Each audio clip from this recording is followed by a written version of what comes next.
A few moments later.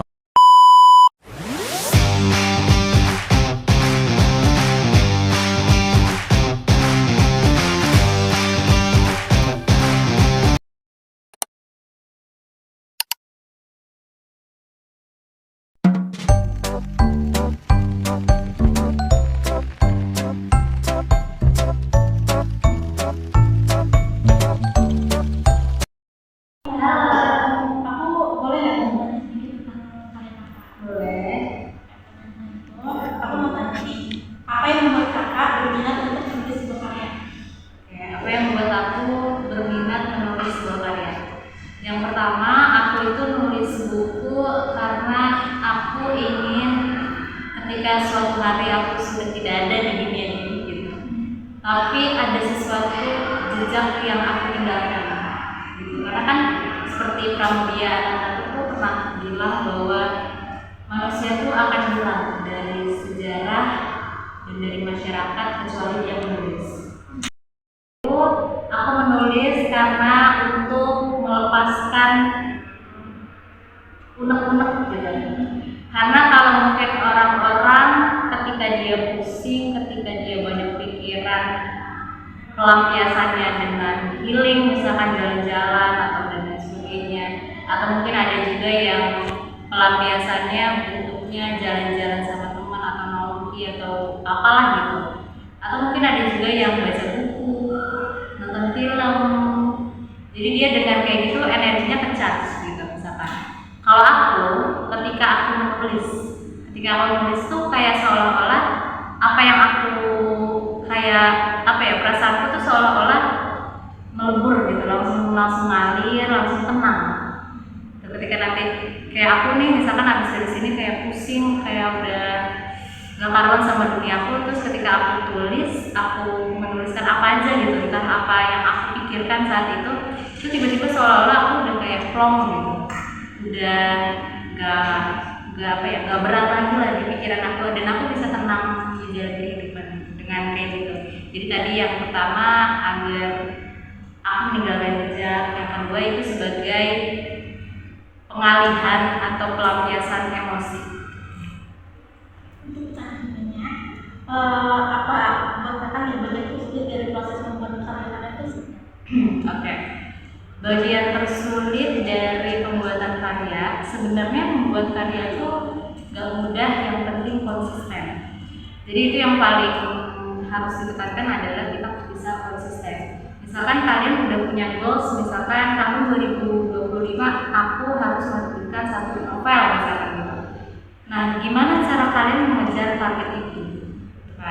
Oh, dengan setiap hari menulis misalkan 1000 kata itu kan 4 lembar, atau minimal misalkan kalian satu hari 1 halaman aja gitu kan. 1 halaman setahun 360 halaman. Jadi kalian akan menghasilkan sesuatu dengan kalian konsisten itu. Setiap hari terus dilatih gitu. Terus gimana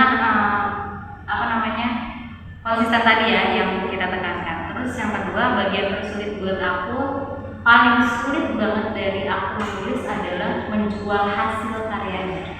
Menulis oke gampang, kita tinggal alirkan ide, terus kita konsisten, kita juga membeli penerbit, terus melakukan segala macam di SPN dan lain sebagainya kan, penerbit MOU. Nanti kalian kalau nerbit itu ada MOU namanya, perjanjian di atas materai apa aja yang harus disepakati antara pihak A dan pihak B, pihak 1 dan pihak 2 gitu. Jadi sebenarnya buat aku bagian tersulit dalam menulis adalah mempromosikan karya.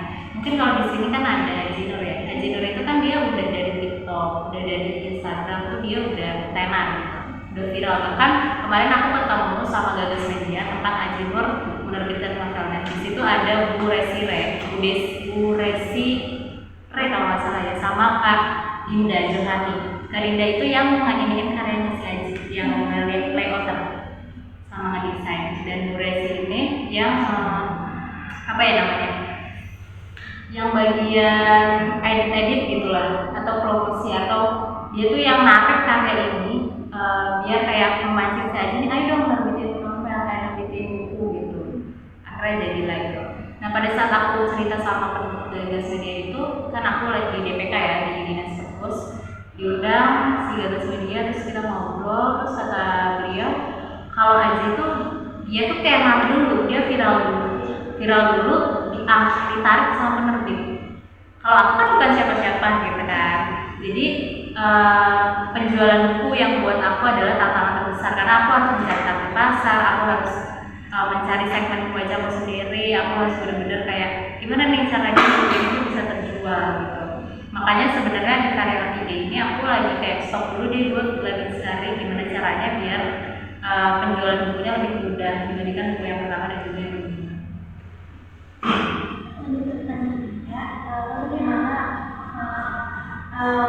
Bagaimana sebenarnya sebetulnya tentang Yang mana nih? yang pertama. Yang pertama, oke. Sama yang pertama sejak bagaimana maksudnya perjalanan novelnya gitu? Bagaimana? Oke, yang pertama itu sebenarnya aku udah mulai nulis tuh dari aku SMP, dari Wattpad pada saat itu. Di Wattpad aku nulis waktu itu cerita-cerita remaja, diposting, kemudian dapat baru seminggu kalau nggak salah itu 1.000 pembaca. So aku nulis lagi sampai akhirnya puluhan ribu. Terus dari situ tuh aku udah kayak kayaknya bisa deh gitu buat kita tuh punya buku sendiri yang bisa kita bawa buat tidur gitu ya, kita pegang-pegang, kita banggakan gitu. Nah kemudian akhirnya pada saat aku masuk kuliah, di situ aku mulai menulis novel yang benar-benar niatnya tujuan awalnya adalah untuk aku terbitkan menjadi sebuah novel. Aku tulis dari situ. Terus ketika aku lanjut ide baca buku lain yang sejenis, sehingga idenya terus mengalir. Terus ide utamanya sih pada saat itu adalah aku melihat cuplikan TikTok tentang kekerasan pada nonton video TikTok, terus ada dia itu konten creator juga, terus kerjanya di salah satu penerbitan di daerah Mangga Besar. Nah dia bilang tuh ada sebelum dia lewat ke penerbitan itu tuh dia jalan dulu di salah satu perkampungan di mana untuk jalan ke si penerbitan ini. Terus dia cerita lah pada saat itu ketika pagi-pagi dia lewat itu kayak orang-orang mabuk tuh udah bersebaran di mana-mana, ditarik-tarikin dari diskotik dari tempat malam. Terus di tempat-tempat tuh biasa kayak suami nganterin istrinya untuk biasa lah ya, gitu bekerja malam-malam. Terus anak yang ditelantarkan, kemudian juga di mana si tempat ini tuh kayak seolah-olah semua kejahatan dunia tuh ada di situ, dari mulai prostitusi, perjudian, terus juga eksploitasi dan lain-lainnya. Dari situ tuh aku langsung kayak kepancing, kayaknya seru nih gitu, kayaknya seru nih untuk kita ambil sudut pandangnya gitu. Itu yang novel pertama. Kalau novel kedua sendiri itu dari cerita temanku.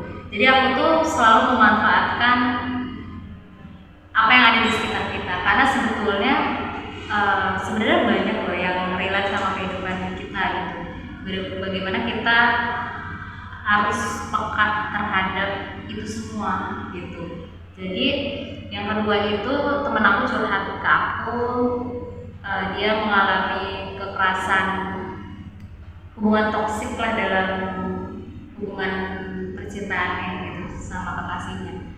Dari situ tuh aku kayak kayak hidupku tuh udah dihancurin sama laki-laki dan apa ya, kayak dia nggak bisa keluar dari hubungan itu gitu. Di situ aku angkat gimana cerita ini tuh gue olah, tapi jangan sampai si orangnya tahu kalau itu tuh cerita dia. Sampai sekarang temen aku nggak tahu kalau itu cerita dia, karena kan aku olah menjadi benar-benar fiksi. Yang namanya fiksi itu kan kita imajinasi. Apa sih yang membedakan berita sama novel misalkan? Yaitu sebetulnya sama-sama misalkan dari kisah nyata nih, dua-duanya si berita seperti ini kisah nyata, novel juga kisah nyata, tapi yang membedakan adalah novel pakai daya imajinasi pengarang sehingga itu menjadi fiksi. Mau gimana itu kisah nyata atau diparah dalam waktu itu adalah kisah nyata, tapi itu adalah fiksi karena dibaur sama daya imajinasinya si pengarang gitu. Jadi ketika dapat cerita seperti itu dari temanku yang membuat aku ketika dengarnya itu sampai gemeteran gitu, kayak benar-benar dia diusahakan separah itu sama psikolognya gitu. Terus jadi dari cerita temanku itu kemudian aku olah pakai imajinasiku sehingga menjadi novel kedua. Ada lagi?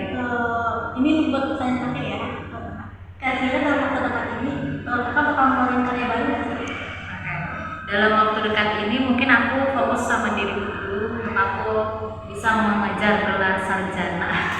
Itu karena bulan depan kebetulan aku sidang, jadi aku maksimalin dulu di sidang skripsiku, kemudian di wisudaku, baru nanti aku fokus lagi untuk berkarya. Tapi sebetulnya udah ada kerangka berpikir untuk cerita yang ketiga. Tapi seperti yang tadi aku bilang bahwa di cerita ketiga ini aku sedang menggali konsep bagaimana sih karya itu bisa punya target pasar yang jelas. Gitu aja.